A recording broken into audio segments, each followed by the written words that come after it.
குரு பகவான் பணத்திற்கு அதிபதி. பேங்க் விஷயமாக இருந்தாலும் சரி, தங்கம் விலையாக இருந்தாலும் சரி, எஜுகேஷன், இது எல்லாத்துக்குமே குரு தான் ஆதிக்கம்.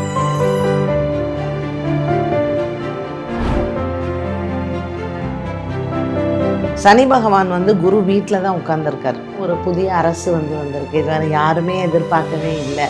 அண்ணாமலை ஒரு கட்சி ஆரம்பிக்கிறேன் அப்படின்னு சொன்னாரு. இந்த மாதிரி அரசியல் விஷயங்கள்லையுமே குருவினுடைய தாக்கம் சனியினுடைய தாக்கத்தில் அது ராசிகளுக்கும் இருக்கும், உலக அளவுலேயும் அது இருக்கும்.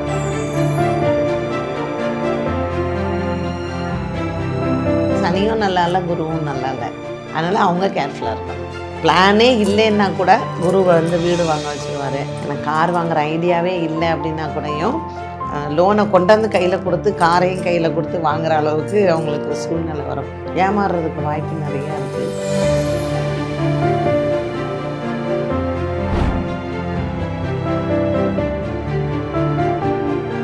அவங்களுக்கு இது நாள் வரைக்கும் கெட்ட பேர், இல்லைன்னா வீட்டில் இருக்கிறவங்களே அவங்கள ரொம்ப டீமோட்டிவேட் பண்ணுறது, இதெல்லாம் பார்த்திங்கன்னா கண்டிப்பாக ஒரு குரு பயிற்சி ஒரு பெரிய பூஸ்டாக இருக்கும். எல்லாமே நல்லா இருக்கிற மாதிரி தான் இருக்கும். பட் நான் ஏற்கனவே சொன்ன மாதிரி பணம் கொடுத்து ஏமாறாமல் இருக்கணும். குரு பகவான் கொடுக்கறதுக்கு தயாராக இருந்தாலும் இவங்க ராசியிலேயே சனி பகவான் இருக்கிறதுனால அவங்களுடைய கான்ஃபிடன்ஸ் லெவல் ரொம்ப குறைவாக இருக்கும். Periyar Maniammai institute of science and technology, Thanjavur. AAA with specialization in electric vehicles and energy engineering. Super Sunday வந்தாச்சு. சூப்பர் சண்டே கிரியாசின் சூப்பர் சண்டே. கிரியாசின் சூப்பர் சண்டே சேல். ரெட் நாள் நாங்க நேயர்கள் எல்லாருக்கும் வணக்கம். இன்னைக்கு நம்ம கூட அஸ்ட்ராலஜர் பாரதி ஸ்ரீதர் மேம் இருக்காங்க. மேம் வணக்கம். மேம் வணக்கம்மா. மேம், இந்த குரு பெயர்ச்சி 2026 முதல்ல எப்படி மேம் இருக்க போகுது? ஏன்னா இந்த வாட்டி 2026 வர குரு பெயர்ச்சி குரு பகவான் 3 ராசியில் இருக்கார். ஸோ நம்ம ஃபஸ்ட்டு இந்த இயர் துவக்கத்தில் பார்க்கும்போது மிதுன ராசியில் இருந்தார். இப்போ மிதுனத்துலேருந்து கடகத்துக்கு வந்திருக்கார். வி ஆர் இந்த மிட் இயர் ஆஃப் 2026. ஜூனில் இது நவம்பர் மாதம் பார்த்திங்கன்னா அதிசாரமாக அவர் சிம்ம ராசிக்கு போகிறார். ஸோ குரு பகவான் ஒரு வருஷத்தில் 3 ராசிக்கு பயிற்சி ஆகும்போது உலகத்தில் பலவிதமான குழப்பங்கள் இருக்கும். இது குருவோடைய அடிப்படையான ஒரு பலன். அப்போது இப்போ நம்ம ஆல்ரெடி பார்க்குறோம் எவ்வளோ ஒரு கன்ஃபியூஸ்டு ஸ்டேட்டில் த என்டையர் வேர்ல்டு இருக்குது அப்படிங்கிறது. ஏன்னா குரு பகவான் பணத்திற்கு அதிபதி. அவரை பொன்னன் அப்படின்னு சொல்லுவாங்க. ஸோ நீங்கள் பேங்க் விஷயமாக இருந்தாலும் சரி, பங்கு சந்தை அதுவாக இருந்தாலும் சரி, தங்கம் விலையாக இருந்தாலும் சரி, இது எல்லாத்துக்குமே குரு தான் ஆதிக்கம். Plus education. ஸோ ஒரு வங்கி நிர்வாகம், ஒரு அரசு, அதை தவிர்த்து இந்த தங்கம் என்னுடைய விலை ஏற்ற இறக்கம், இது எல்லாம் குருவோடைய தாக்கத்தில் தான் இருக்கும். இப்போ இந்த குரு 3 ராசியில் வரும்போது இது எல்லாமே ஒரு கன்ஃபியூஷனில் இருக்கக்கூடிய ஒரு நிலை. வருஷமாக தான் இந்த வருஷம் இருக்குது. மேம், பொதுவாகவே குரு பயிற்சி அப்படின்னும் போது நிறைய பேரோட எதிர்பார்ப்பு நிறைய மாற்றங்கள் நம்ம லைஃப்பில் நடக்க போகுது அப்படிங்கிற மாதிரி தான் மேம் இருக்கும். அதெல்லாம் இந்த வருஷம் எதிர்பார்க்கலாமா? ஆமாம். ஏன்னா அதாவது என்னென்னா இந்த வருஷம் குரு பயிற்சி என்ன ஸ்பெஷல் அப்படின்னு பார்த்தீங்கன்னா, குரு பகவான் கடக ராசியில் ஒரு முழு பலத்தோடு இருக்கார். ஸோ அதை நம்ம என்ன சொல்லுவோம்னா உச்சபலம் பெற்றிருக்கிறார் அப்படின்னு சொல்லுவோம். அண்ட் ஆடட் டு தட் சனி பகவான் குரு வீட்டில் தான் உட்கார்ந்துருக்கார், மீன ராசியில் இருக்கார். ஸோ மீனத்திலிருந்து கடகம் 5ஆம் இடம், கடகத்திலிருந்து மீனம் 9ஆம் இடம். ஸோ இந்த 5, 9 பார்வையில் குருவும் சனியும் இருக்கிறதுனால எப்பவும் இருக்கிற குரு பெயர்ச்சியை விட ஒரு படி ஸ்பெஷல் அப்படின்னே சொல்லலாம். நிறைய குழப்பங்கள் வந்தாலும், நிறைய பிரச்சனைகள் வந்தாலும் ஒரு தெளிவான விஷயம் மக்களுக்கு கிடைக்கக்கூடிய ஒன்றாக இந்த குரு பயிற்சி இருக்கும். அண்ட் குரு வரதுனால ராசிகளை மட்டும் வச்சு பார்க்காமல், இப்போது நம்ம பார்த்தோன்னா ஒரு புதிய அரசு வந்திருக்கு. இது வேறு யாருமே எதிர்பார்க்கவே இல்லை. ஒரு பெரிய மாற்றம் நமக்கு வந்திருக்கு. ஸோ இதை நிறைய பேர் இன்னும் நம்ம விமர்சனம் பண்ணிட்டு தான் இருக்கோம். But we have to wait and see இல்லையா, எவ்வளோ தூரம் இது வருது அப்படிங்கிறத பார்க்கணும். இப்போ நம்ம திடீர்னு பார்த்திங்கன்னா அண்ணாமலை ஒரு கட்சி ஆரம்பிக்கிறேன் அப்படின்னு சொன்னார். ஸோ இந்த மாதிரி அரசியல் விஷயங்கள்லையுமே குருவினுடைய தாக்கம் சனியினுடைய தாக்கத்தில் மக்களுக்கு ஒரு புதுவான விஷயங்கள் வாழ்க்கையில் அன்றாடம் அவங்க பார்ப்பாங்க. அது ராசிகளுக்கும் இருக்கும், உலக அளவுலேயும் அது இருக்கும். ஏற்கனவே சொன்ன மாதிரி நிறைய மாற்றங்களை எதிர்நோக்கி காத்துக்கிட்டு இருப்பாங்க குரு பயிற்சி அப்படின்னும் போது. 2ஆக வச்சுக்கலாம் மேம். அதிகமான அந்த மாற்றங்கள் ஏற்படக்கூடிய ராசி யார் யாருக்கெல்லாம் நிறைய மாற்றங்கள் நடக்க போகுது, யாருக்கெல்லாம் அது ஒரு ஏமாற்றமாக இருக்க போகுது அப்படின்னு? அதாவது கிரகங்கள் எப்போவுமே ஏமாற்றம் கொடுக்காது. ஏமாற்றம்ங்கிறது நம்ம எதிர்பார்ப்பு இருக்கும்போது ஏமாற்றம் இருக்கும். ஸோ நம்ம அதை அக்செப்ட் பண்ணக்கூடிய ஒரு நிலை வந்துடுச்சுன்னா ஏமாற்றம் இருக்காது. 12 ராசிக்குமே குரு பகவான் வந்து இந்த தடவை ஒரு சமநிலையோடு தான் அவர் வந்து பலன்களை வந்து கொடுப்பாரு. ஏன்னா ஐப்பசி மாதம் கேது பகவான் அவர் கூட வந்து சேர்ந்துடுறாரு. ஸோ குரு தனிச்சு இருக்க மாட்டார். கேதுவும் கூட இருக்கிறதுனால ஒரு பேலன்ஸ் பண்ணி தான் வந்து பலன்கள் எல்லாமே இருக்கும். அதன் அடிப்படையில் பார்க்கும்போது ரொம்பப்பா இது வந்து எனக்கு ரொம்ப நல்லாயிருக்கும் இந்த குரு பெயர்ச்சி அப்படின்னு சொல்கிறது மிதுன ராசிக்காரர்களுக்கு நம்ம சொல்லலாம். ஏன்னா மிதுனத்துக்கு வந்து 2ஆம் இடத்துல குரு வராரு, தனஸ்தானம்னு சொல்கிறது. அண்டு அந்த தனஸ்தானத்துக்கு கேதுவும் வந்துடுவார். ஸோ வேலை வந்து நிறையா ட்ராவல் இருக்கும், புது ஒரு ஜானர் வந்து அவங்களுக்கு வரும் மிதுன ராசிக்காரர்களுக்கு. ஸோ அவங்களுக்கு நல்லாயிருக்கும். அதே மாதிரி கன்னி ராசிக்காரர்களுக்கு ரொம்ப நல்லாயிருக்கும். லாபத்தில் குரு வராரு. ஸோ 12ஆம் இடத்துல வந்தாலும் கூட அது சுபவிரயமாக தான் இருக்கும். அடுத்ததாக பார்த்திங்கன்னா விருச்சிக ராசிக்காரர்களுக்கு ரொம்ப சூப்பராக இருக்கும். மகர ராசிக்காரர்களுக்கு ரொம்ப சூப்பராக இருக்கும். மீன ராசிக்காரர்களுக்கு சூப்பராக இருக்கும். ஸோ இதுலேயே 5 ராசி நான் சொல்லிட்டேன் ரொம்ப நல்லா இருக்கக்கூடிய ராசிகள் வந்து. மற்ற 7 ராசிகளுக்கும் வந்து பார்த்திங்கன்னா ரொம்ப கவனமாக இருக்கணும்ப்பா, நான் ஏமாறாமல் இருக்கணும், எனக்கு நான் மற்றவங்கள்ட்ட வந்து நல்லா இருக்குன்னு நான் நினச்சிட்டு போய் பண்ணிட்டேன் அப்படின்னு சொல்லுவாங்க தெரியுங்களா. பிஸ்னஸ்லையாக இருக்கட்டும், இன்வெஸ்ட்மெண்ட், இல்லை ஒரு சொத்து விஷயமா இருக்கலாம். இதெல்லாம் யார் கவனமாக இருக்கணும்னா சிம்ம ராசிக்காரர்கள் கவனமாக இருக்கணும், தனுசு ராசிக்காரர்கள் கவனமாக இருக்கணும். ஏன்னா சிம்ம ராசிக்காரர்களுக்கு வந்து பார்த்திங்கன்னா குரு 12ல் வரார் விரயத்தில். அதே சமயத்தில் அவங்களுக்கு ஏற்கனவே சனி பகவான் 8ஆம் இடத்துல இருக்கார். ஸோ ஃபேமிலி பாண்டிங் இல்லை ஃபேமிலியில் இருக்கக்கூடிய விஷயங்களில் ஏமாற்றங்கள் அவங்களுக்கு வரலாம். சொத்து விவகாரமாக இருக்கலாம், இல்லை ஏற்கனவே கேஸ் போய்கிட்டு இருக்கலாம். ஸோ அந்த மாதிரியான இதுலையெல்லாம் அவங்க கவனமாக இருக்கணும். தனுசு ராசிக்கு வந்து பார்த்திங்கன்னா ஃபேமிலிக்குள்ளேயே சண்டை இருக்கும். சத்ரு வந்து வெளியிலே வர வேண்டாம். 4ல் சனி இருக்கார், 2ல் இப்போ ராகு வந்துடுவார், அண்ட் 8ஆம் இடத்துல கேத்து குருவும் இருப்பார். இப்போ நீங்கள் வந்து கல்யாணம் எல்லாம் பண்ணுறீங்க, புதுசாக கல்யாணமான தம்பதிகள், இவங்களுக்கு எல்லாம் ஒரு ஃபேமிலிக்குள்ளே இந்த சம்மந்தி சண்டையெல்லாம் வரும்னு சொல்லுவாங்க தெரியுங்களா. அந்த மாதிரி ஃபேமிலிக்குள்ளேயே அவங்களுக்கு நிறைய டிஸ்பியூட்ஸ் இருக்கும். ஸோ தனுசு ராசிக்காரர்கள், சிம்ம ராசிக்காரர்கள் இவங்கெல்லாம் வந்து கொஞ்சம் ஏமாற்றம் இல்லாமல் இருக்கிறதுக்கு பார்த்துக்கணும். மீதி 5 ராசிக்காரர்கள் இருக்காங்க இல்லைங்களா, மேஷம், ரிஷபம், அப்புறம் கடகம், நம்ம சொல்கிறது வந்து கன்னி நான் ஏற்கனவே சொல்லிட்டேன் நல்லா இருப்பாங்க அப்படின்ட்டு, துலாம், கும்பம். ஸோ இவங்கெல்லாம் வந்து பார்த்திங்கன்னா ஒரு மீடியாக்கர் இதில் வரலாம், மத்தியமத்தில் வந்து அவங்களுக்கு இருக்கும். ரொம்ப ஓஹோனும் இருக்காது, அதுக்காக ரொம்ப மோசமாகவும் இருக்காது. மேம் ஏதாவது ஒரு ராசி குருவுடைய பார்வை எப்படின்னா குரு கூடவே இருந்து நிறைய விஷயங்கள் நன்மைகள் செய்ய போகிறாரு அப்படிங்கிற மாதிரி ஏதாவது ஒரு ராசினா எந்த ராசியாக இருக்க போதும்? மகர ராசி. ஏன்னா அவர் தான் கரெக்டாக ராசியை பார்க்குறாரு. மகரத்துக்கு பார்த்திங்கன்னா கரெக்டாக 7ஆம் இடத்துல குரு பார்வை, குரு உச்சபலம் பெற்று வர இருக்கிறாரு. ஸோ அதனால் மகர ராசிக்காரர்களுக்கு குரு பார்த்துட்டே இருக்காரு அப்படின்னு சொல்கிறது வந்து மகர ராசிக்கு சொல்லலாம். இப்போ அந்த குரு பயிற்சியில் சனி பயிற்சினும் போது இந்த மாதிரி ஒரு 7ரை சனியோ அஷ்டம சனிலாம் நடக்கக்கூடிய ராசிக்காரர்களுக்கு வந்து ஐயோ இப்போவாது கொஞ்சம் நிம்மதியாக இருக்க முடியுமா அப்படிங்கிற ஒரு விஷயம் அப்படிங்கிறது இருக்கும். அதை எந்த அளவுக்கு எதிர்பார்க்கலாம் மேம் இந்த குரு பயிற்சி? அது கண்டக சனி இருக்கக்கூடிய கன்னி ராசி, அவங்களுக்கு வந்து சனி 7ல் இருக்கார். ஸோ கண்டக சனி அப்படிங்கிறது அவ்வளோ நல்ல ஒரு இது இல்லை.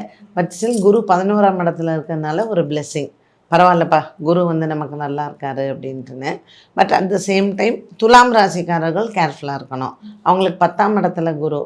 ஸோ வேலையில் வந்து ஒரு பயம் இருந்துகிட்டே இருக்கும். இந்த வேலையில் இருக்கக்கூடிய பயம் வந்து அவங்க நல்லா ஒர்க் பண்ணாலும் மற்றவங்களால போய் சொல்லி அவங்களுக்கு வேலை போகிறது இந்த மாதிரியெல்லாம் இருக்கு இல்லையா. இப்போ 6ஆம் இடத்துல அவங்களுக்கு சனி, சஷ்டம சனி.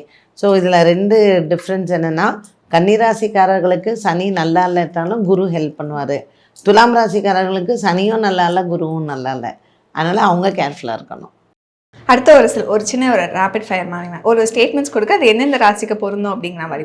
முதல்ல இந்த குரு பயிற்சி வந்து யார் வந்து வீடு மனை இதெல்லாம் வாங்கி குவிக்க போகிற ராசி? மேஷ ராசி. ஏன்னா அவங்களுக்கு 4ஆம் இடத்துல குரு வராரு. அவங்க இப்போ பிளானே இல்லைன்னா கூட குரு வந்து வீடு வாங்க வச்சுருவார்.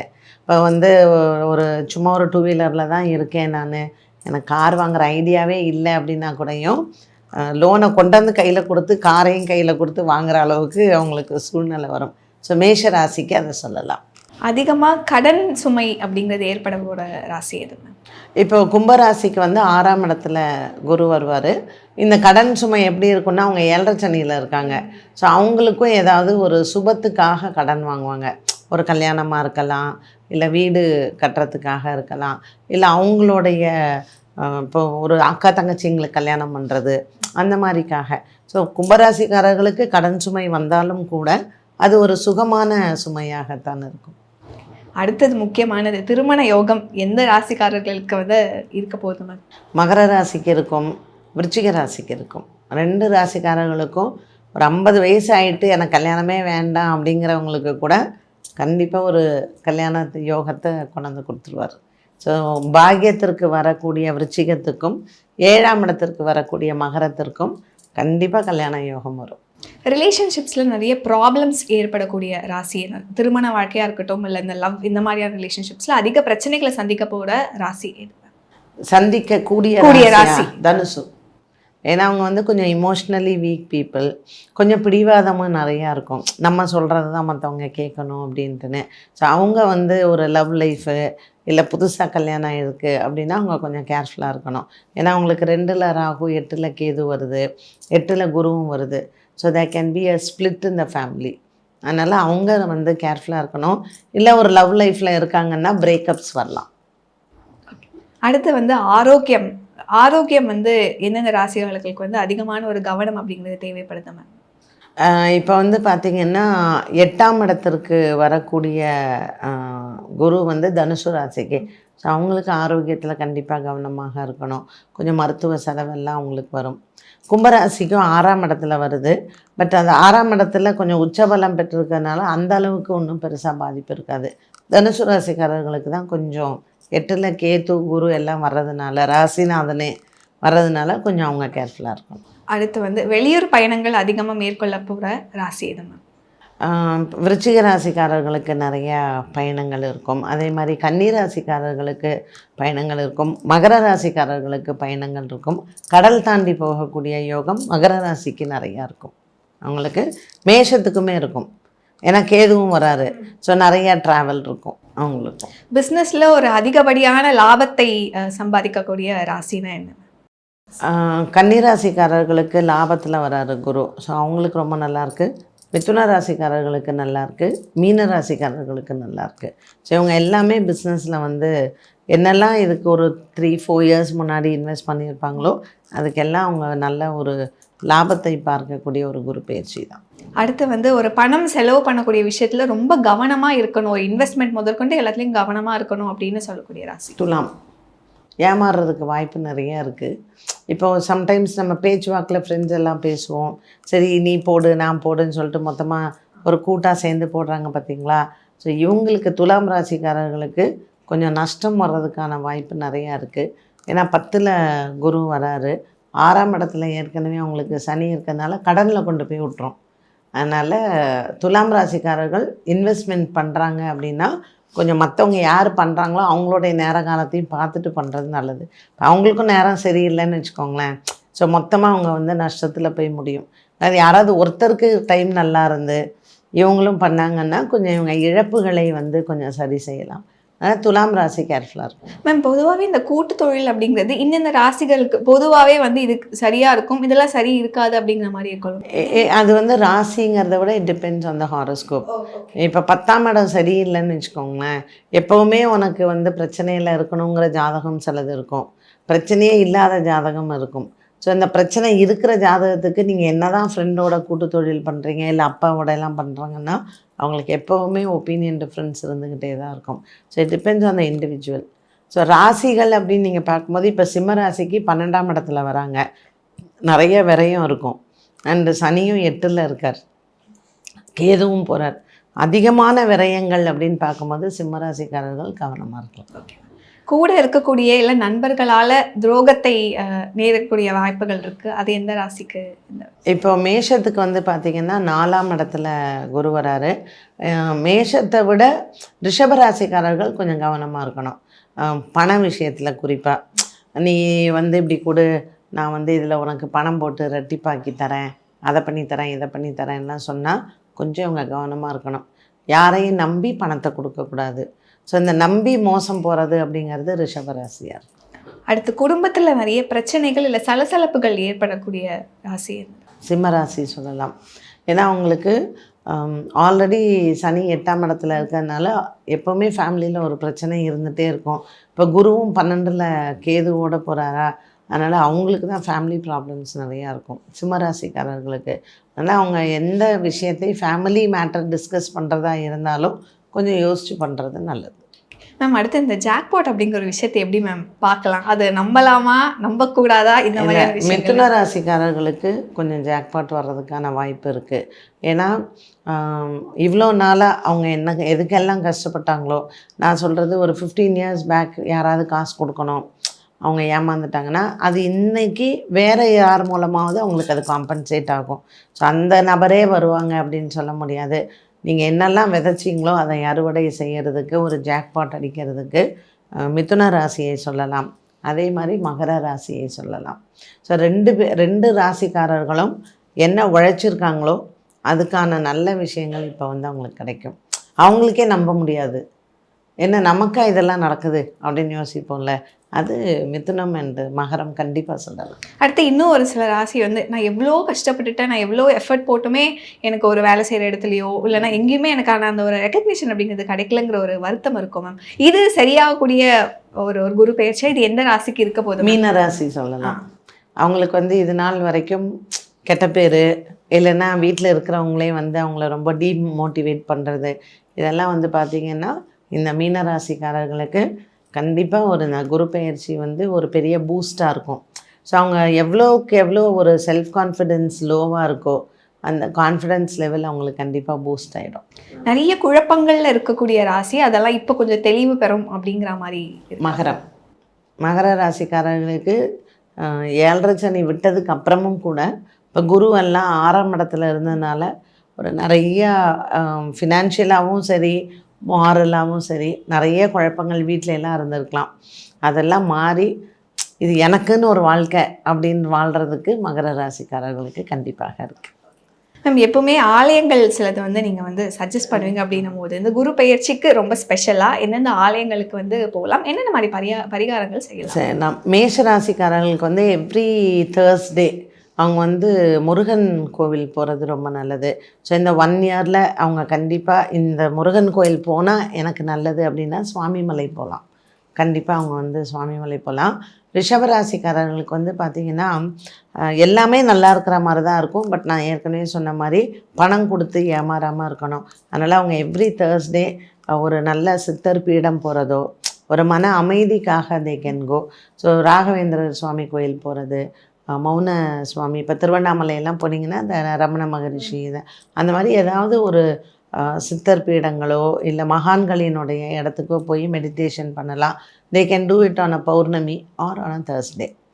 மிதுன ராசிக்காரர்கள் வந்து நிறைய அன்னதானம் பண்ணலாம். ஸோ தேர்ஸ்டே அவங்க வந்து அன்னதானம் பண்ணுறது, இப்போ சாய்பாபா கோயிலெல்லாம் அன்னதானம் பண்ணுறாங்க, அந்த மாதிரி இடங்களில் போய் அவங்க அன்னதானம் பண்ணலாம். மிதுன ராசி. கடகராசிக்காரர்களுக்கு அவங்களுக்கு ராசியிலேயே குரு இருக்கார். ஸோ கண்டிப்பாக கடல் ஓரத்தில் இருக்கக்கூடிய ஆலய தரிசனங்கள் அவங்களுக்கு ரொம்ப நல்லது பண்ணும். 2 முக்கியமான ஆலயம் போகலாம் அவங்க. ஒன்று திருச்செந்தூர், 2வது வந்து ராமேஸ்வரம். ஏன்னா ராமேஸ்வரத்தில் வந்து பதஞ்சலி முனிவரோட அங்கே அங்கே அணையா விளக்கு எரிஞ்சுட்டே இருக்கும் கோயிலில். ஸோ போயிட்டு அங்கே நெய் விடுறதோ இல்லை அந்த பதஞ்சலி முனிவர் இருக்கிற இடத்துல உட்காந்து இவங்க வந்து மானசீகமாக பிரார்த்தனை பண்ணிக்கிறதோ நல்லது. அது 2 போக முடியல அப்படின்னா திருப்பட்டூரில் பிரம்மபுரீஸ்வரர் கோயில் போகலாம். அங்கேயும் பதஞ்சலி முனிவரோட இது இருக்குது.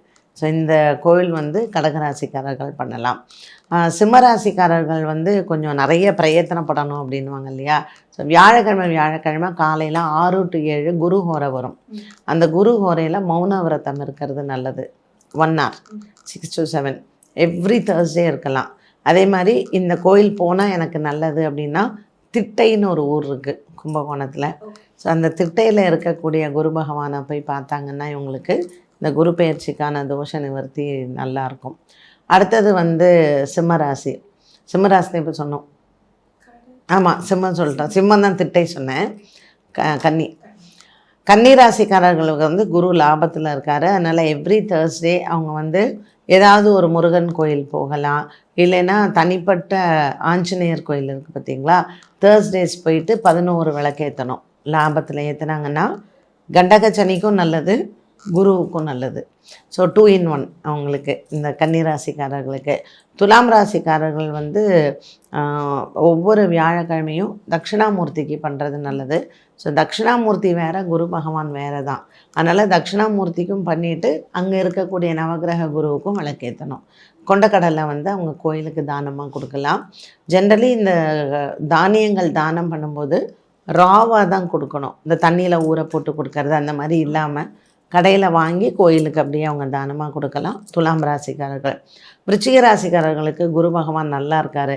அதனால் ஒரு தேங்க்ஸ் கிவிங்காக எவ்ரி தேர்ஸ்டே அவங்க பக்கத்தில் இருக்கிற நவகிரக குருக்கு விளக்கேற்றலாம். முடிஞ்ச வரைக்கும் வியாழக்கிழமையில் ஒரு அம்மன் கோயிலுக்கோ இல்லை முருகன் கோயிலுக்கோ மஞ்சள் பொடியாக இருக்கும் தெரியுங்களா, அதை வந்து வாங்கி கொடுக்கலாம். ஏன்னா அபிஷேகத்துக்கு எல்லாம் பயன்படுத்துவாங்க. ஸோ அந்த மாதிரி கந்தக பொடின்னு சொல்லுவாங்க, அதையும் வாங்கி கொடுக்கலாம். இந்த தனுசு ராசிக்காரர்களுக்கு ராசிநாதனே குரு தான். அதனால் மஞ்சள் வஸ்திரம் இவங்க இந்த 1 இயரும் நிறைய எல்லோ ட்ரெஸ் அவங்க பண்ணுறது நல்லது. அதே மாதிரி நவகிரகத்தில் குரு பகவானுக்கு மஞ்சள் வஸ்திரம் வாங்கி கொடுக்கறது, தட்சிணாமூர்த்திக்கு மஞ்சள் வஸ்திரம் வாங்கி கொடுக்கறது.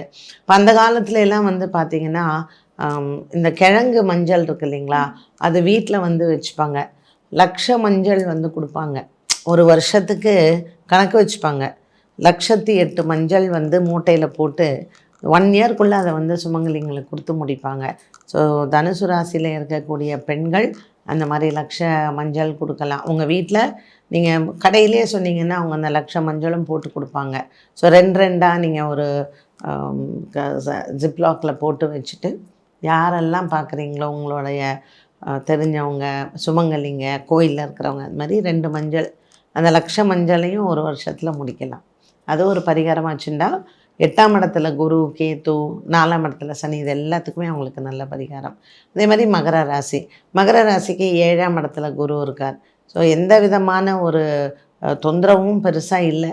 பட் ஸ்டில் நமக்கு காரியம் தடை இல்லாமல் இருக்கணும் அப்படிங்கிறதுக்காக இந்த 6 படை முருகன் கோவிலை அவங்க வந்து பண்ணலாம். அப்படி இல்லைன்னா திருத்தணி போயிட்டு முருகனை வந்து பார்க்கலாம். இப்போ உங்கள் ஊர் பக்கத்தில் என்ன படை இருக்கோ, இப்போ நமக்கு சென்னைன்னா திருத்தணியில் போய் பார்ப்போம். மதுரையில் இருக்கிறவங்க அங்கே இருக்கக்கூடிய பழமுதிர் சோலை போவாங்க. ஸோ கும்பகோணம் சைடு சுவாமிமலை போவாங்க, திருச்செந்தூர் போகலாம். ஸோ உங்கள் பக்கத்தில் இருக்கக்கூடிய அறுபடை எதுவோ நீங்கள் தாராளமாக இது பண்ணலாம். கும்பராசிக்காரர்களுக்கு 6ஆம் இடத்துல குரு வராரு.